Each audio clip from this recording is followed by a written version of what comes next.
Tout d'abord, je voudrais remercier donc Christine et Édouard pour nous avoir, puisque j'ai associé Nicolas Frerbault à cette communication, sur un travail qui est finalement, à l'instar de ce qu'a présenté Carole ce matin, tout aussi inédit concernant un peu ces prédateurs, ces carnivores, et l'autre mot-clé qui est, je vais peut-être enlever ça, associer leur extinction.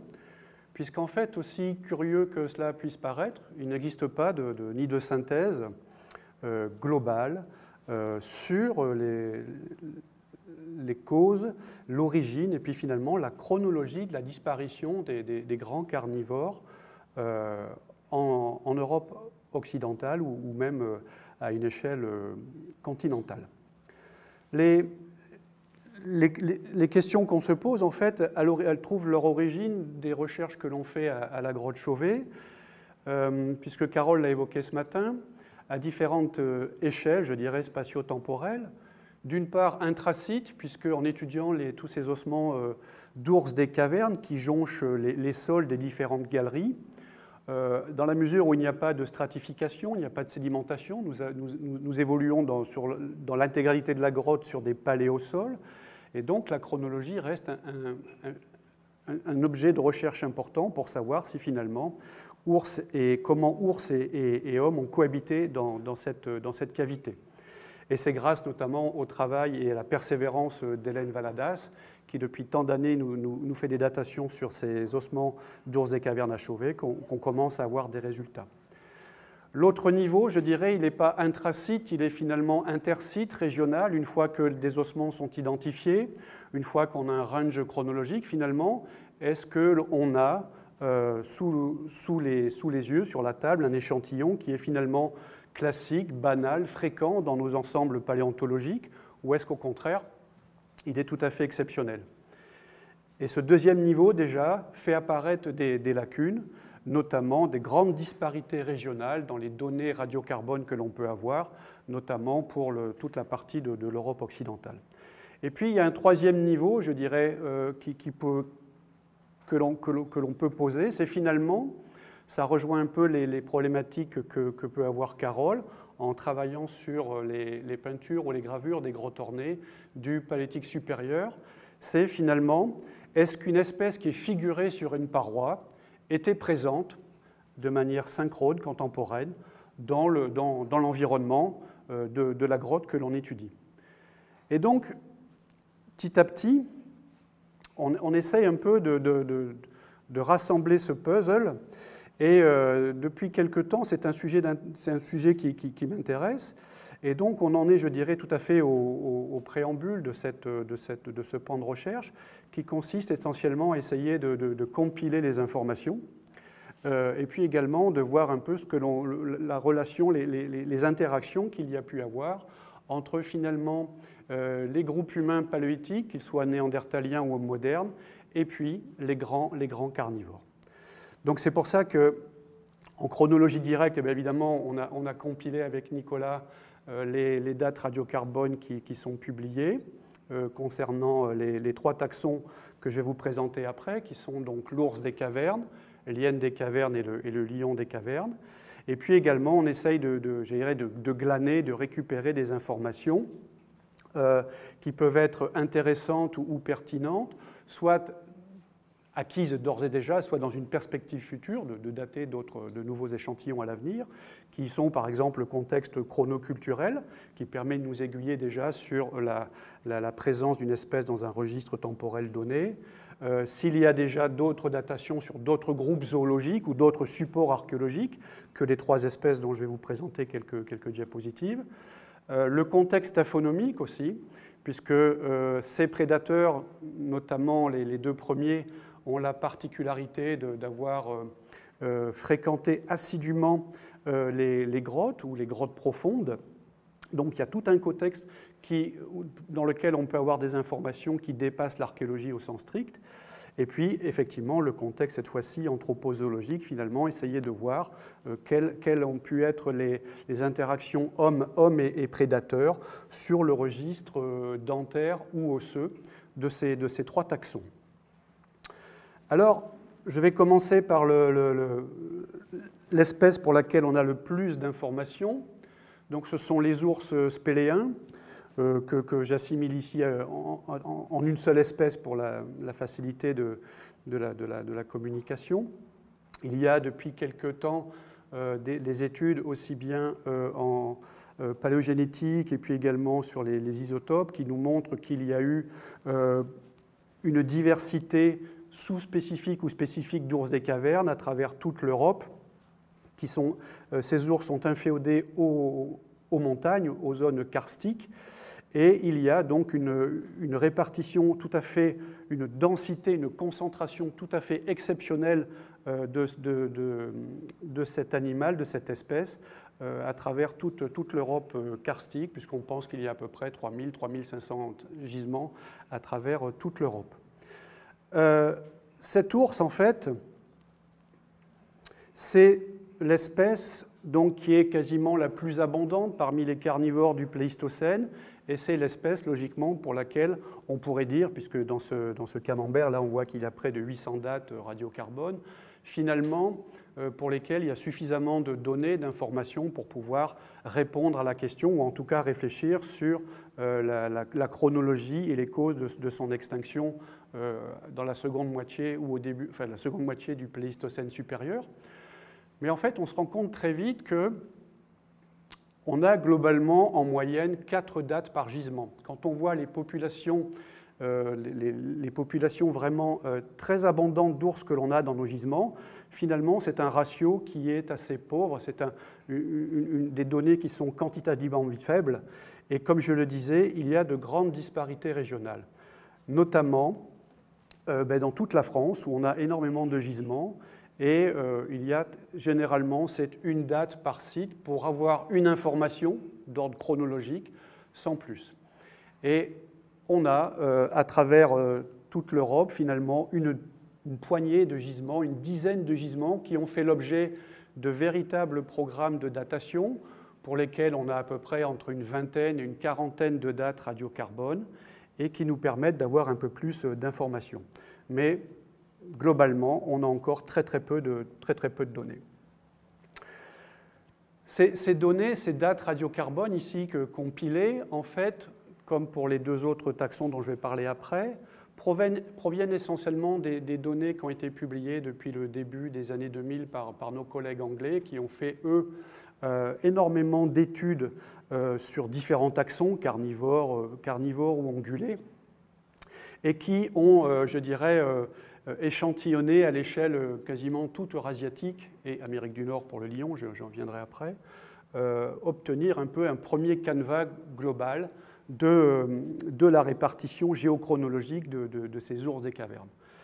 Ils étaient arrivés il y a maintenant un peu plus d'une dizaine d'années à proposer une date autour de 28 000 et les travaux, même les plus récents qui sont faits aujourd'hui en Europe centrale ou en Europe du Nord, montrent que globalement cette estimation de cette fourchette autour de 28 000 est toujours valable.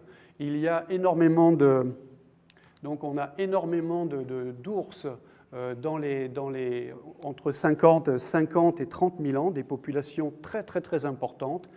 Et puis, à partir de 28 000, donc on va avoir cette fois-ci une occurrence de plus en plus faible de ce taxon dans le registre paléontologique. On a mis ici sur ce graphe en fait les os qui étaient donc déterminés comme ours des cavernes.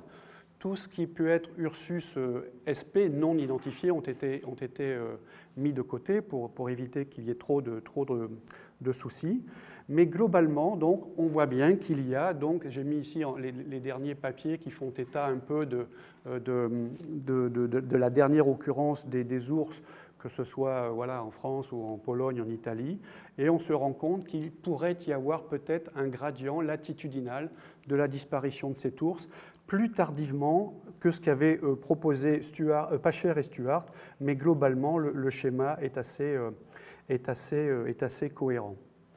Dans les gisements dont je parlais, pour lesquels on a systématiquement un nombre assez élevé de datation, eh bien, ça va traduire logiquement ce qu'on en avait vu, nous, dans nos ensembles paléontologiques, dans les dénombrements, dans la quantification de nos ensembles osseux, à savoir, globalement, mais plus on a d'ours, ce sont ici les individus qui sont mentionnés, avec en rouge certains sites qui sont illustrés ici à droite, quand on va avoir 200, 500, 600, on a jusqu'à 3000 ours, 3000 individus d'ours des cavernes dans les grottes, ça correspond à des durées d'occupation qui sont très longues. Donc, ça correspond toujours à ce même registre éthologique qui est des ours, je dirais, individuels ou isolés, qui vont occuper pendant des millénaires les cavités. C'est quelque chose qu'on aimerait essayer de préciser, mais encore une fois, il y a vraiment peu de données directes qui nous permettent de proposer d'autres réflexions sur des gisements dans lesquels on a d'énormes populations d'ours. C'est quelque chose, le temps d'accumulation lié à la mortalité au cours de l'hivernation de ces ours est un phénomène tout à fait particulier que l'on n'arrive pas encore complètement à comprendre. Les observations indirectes, en fait, Carole l'a montré ce matin, je reprends ici ce couple de lions de Chauvet, on a les parois ornées sur lesquelles il y a énormément de traces laissées par ces ours des cavernes. Et c'est une aussi des approches, une information assez exceptionnelle que nous donne cette grotte, puisqu'on va avoir effectivement, au niveau du museau ici du lion, ce trait au charbon qui va recouper des griffades d'ours, alors que le dos du lion, lui, est recoupé par des griffades d'ours. Et donc, on a cette interaction au niveau des parois, des enregistrements d'ordre paléobiologique pour les ours et puis archéologique au niveau des tracés, qui montrent bien que ces salles ont été occupées alternativement par les hommes et puis les ours. C'est quelque chose d'assez unique et c'est ce type un peu d'information qu'on essaie de chercher, puisque sur les 450 grottes ornées dont a parlé Carole ce matin, à peu près 200 ou 250 sont, notamment évidemment dans la France du Sud et puis dans le nord de l'Espagne, ces grottes sont en contexte d'ours des cavernes. Les groupes humains du Paléolithique supérieur qui sont entrés dans ces grottes pour leur réalisation artistique, généralement sont entrés dans des grottes qui étaient déjà occupées par les ours des cavernes. Donc ça peut être aussi une des pistes que l'on peut explorer pour essayer de chercher un peu la chronologie d'occupation de différents secteurs d'une grotte pour les grottes ornées. Toutes les grottes qui ont été décorées dès la fin du Gravétien et jusqu'au Magdalénien, tardiglaciaire, jamais nous allons retrouver des griffades d'ours qui vont recouvrir des dessins. On n'en a jamais trouvé. Donc il y a ce fait d'enregistrer à Chauvet unique parce que les peintures sont aurignaciennes, parce que ces peintures sont supérieures à 30-35 000 ans. Une autre on a essayé de regarder également finalement quelle était l'interaction entre l'homme et les ours des cavernes, puisque ça fait partie un peu, les activités synégétiques font un peu partie du scénario qui est proposé pour concourir à l'hypothèse de leur extinction. En fait, il n'y avait pas du tout de synthèse non plus concernant finalement quels sont les gisements en Europe qui vont livrer des informations sur l'exploitation donc anthropique des restes d'ours des cavernes. J'ai listé à peu près 300 sites à peu près en Europe pour les grands carnivores, toutes espèces confondues. Et en fait, vous voyez, il y en a une trentaine à peine qui vont livrer donc des pièces avec des traces de silex. Et puis on en a à peu près une 20-25 où là on a des dents qui sont utilisées comme pendeloques. Évidemment, tous ces os qui ont été donc découpés appartiennent donc aux phases anciennes, c'est-à-dire moustérien, néandertal et puis la première phase du Paléolithique supérieur, alors que finalement toutes les pièces qui ont été utilisées comme pendeloques ou ornements sont généralement dans la partie terminale du Paléolithique supérieur. Ce sont généralement des ramassages qui ont été ornés. Donc il y a cette dichotomie, et finalement il y a quasiment très peu d'évidence d'exploitation de l'ours des cavernes par les groupes humains paléolithiques. L'ours, c'est l'animal pour lequel on a le plus d'informations. Quand on passe au deuxième taxon, l'hyène des cavernes, on considère également qu'il n'y a une seule espèce qui a été identifiée à travers toute l'Eurasie. Donc un territoire beaucoup plus vaste que l'ours des cavernes, avec des contraintes liées aux latitudes.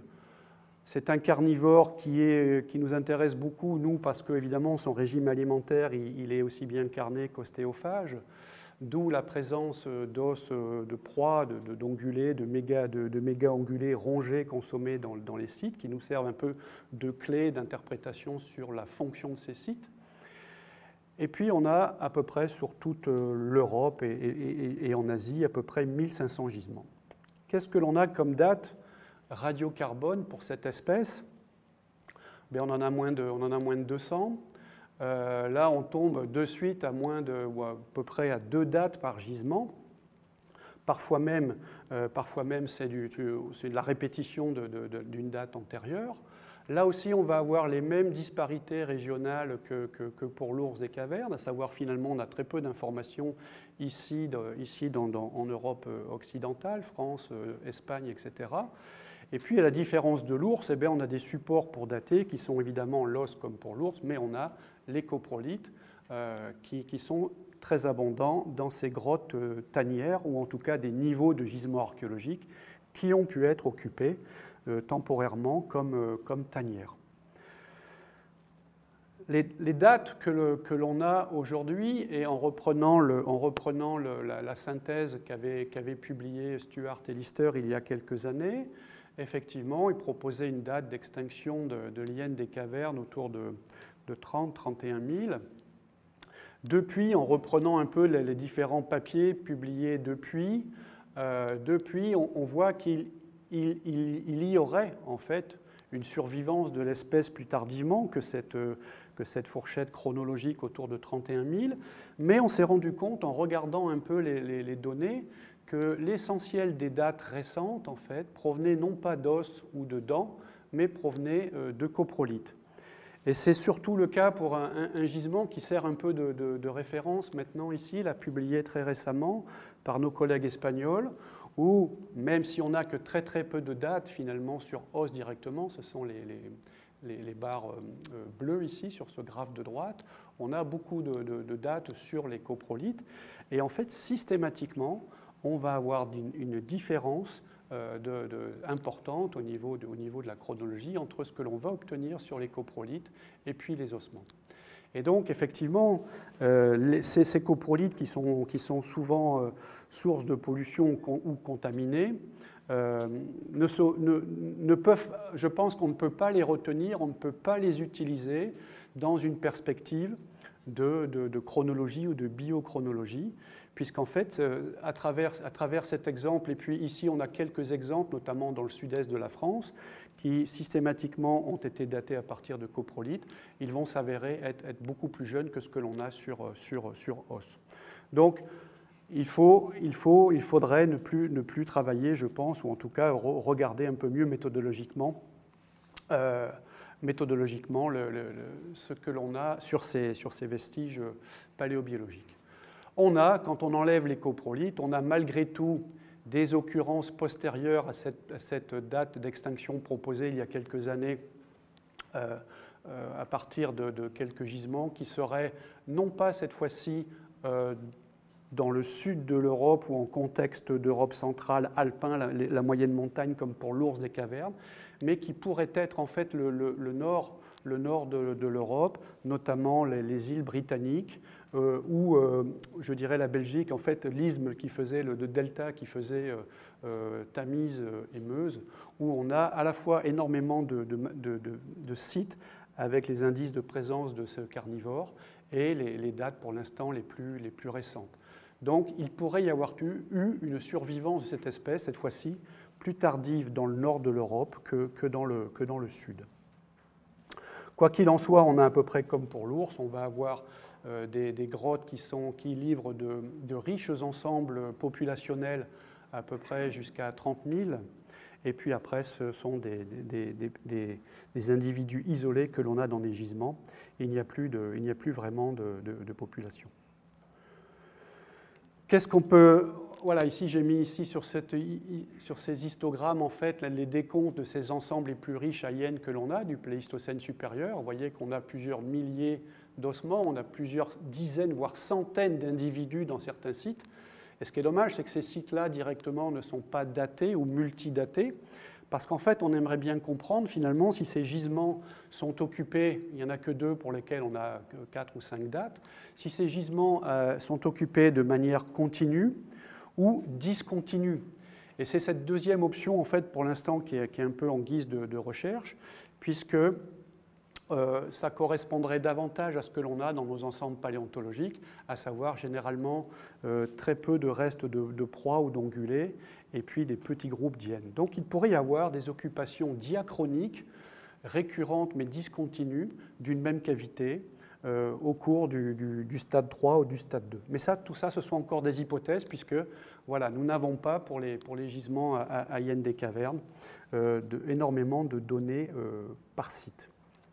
Les données anthropozoologiques sont rarissimes pour l'hyène des cavernes, que ce soit dans une perspective, on va dire, alimentaire, avec la découpe, on le voit ici avec ces traces ici, ou ici.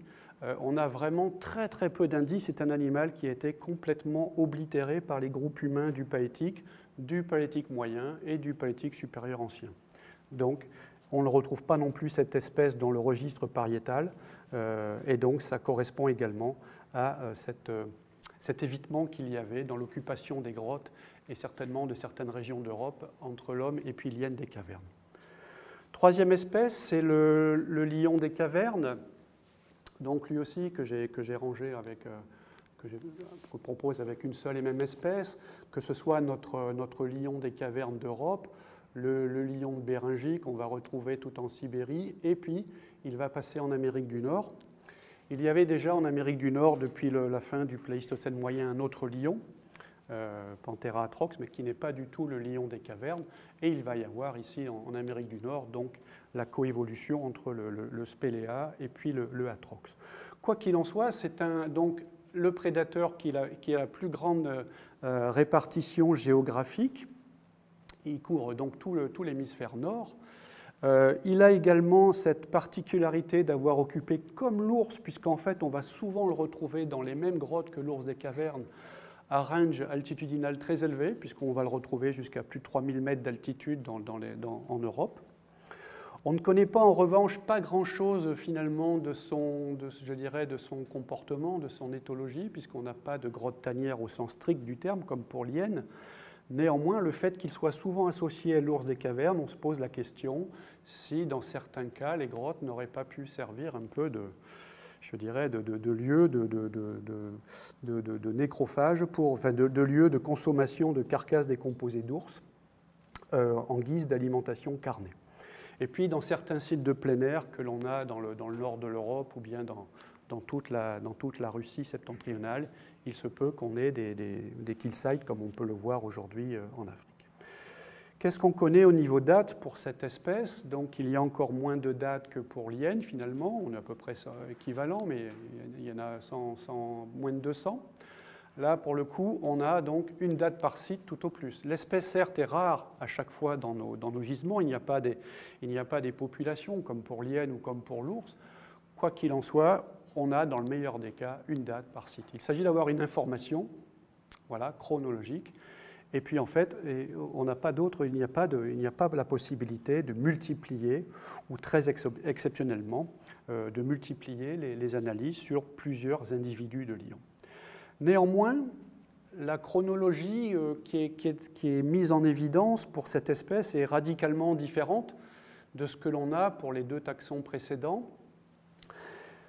Autant l'hyène des cavernes disparaît vers 30 000, très certainement lié à la disparition d'une de ses proies favorites, qui était le rhinocéros laineux, qui disparaît également vers 30 000 de manière globale. Autant pour le lion, eh bien, il va perdurer jusqu'à l'extrême fin du tardiglaciaire. Et on va avoir, accompagnant ce prédateur, on va avoir également des dates sur ces proies que sont le mammouth laineux ou le bison des steppes, qui vont également parvenir jusqu'à la transition tardiglaciaire post-glaciaire. Donc il semble qu'il y ait une continuité finalement tout au long de la seconde moitié du Pléistocène supérieur pour cette espèce. On a souvent évoqué, ou en tout cas avancé, l'hypothèse que le lion des cavernes avait pu disparaître tout d'abord dans les latitudes les plus au sud et puis progressivement remonter donc vers les latitudes les plus septentrionales.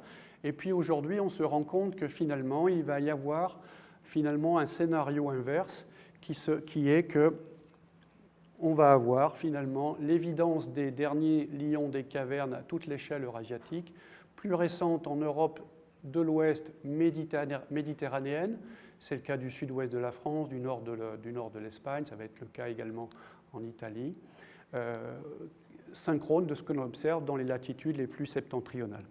Donc finalement, ce lion va traverser les oscillations climatiques du Pléistocène supérieur et il va disparaître de manière synchrone aussi bien donc dans toute l'Eurasie et également en Amérique du Nord vers 11 000 ans.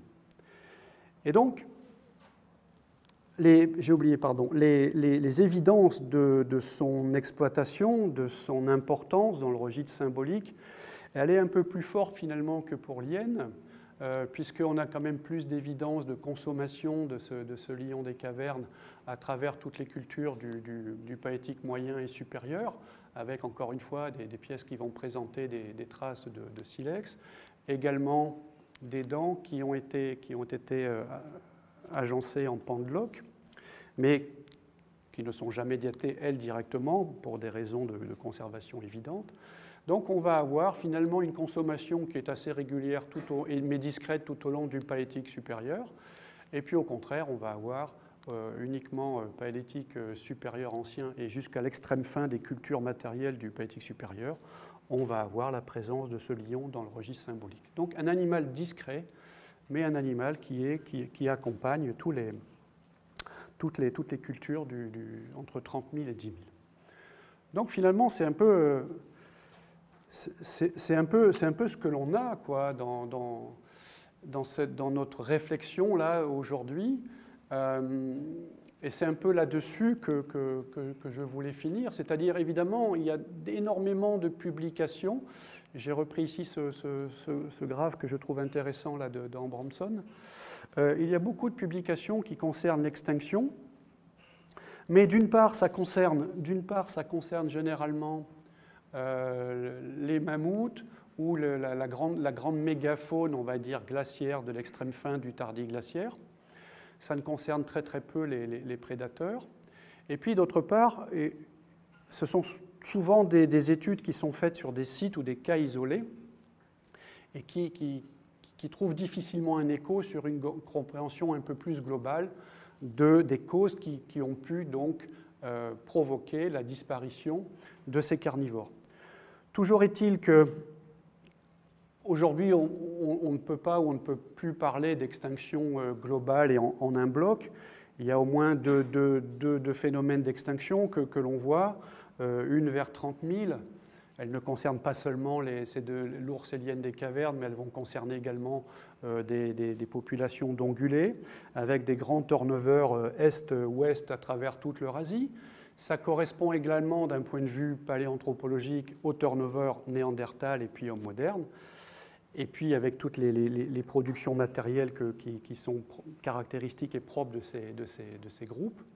Et puis évidemment, il y a toutes ces oscillations climatiques qui font que tout ça combiné, cumulé, mais on ne sait pas aujourd'hui finalement qui a joué le plus ou qui a joué le moins, ou en tout cas est-ce que c'est des phénomènes conjugués des trois, qui nous permettraient de proposer une réflexion un peu, je dirais, à la fois objective et puis sur une échelle spatio-temporelle plus intéressante que ce qui est proposé aujourd'hui.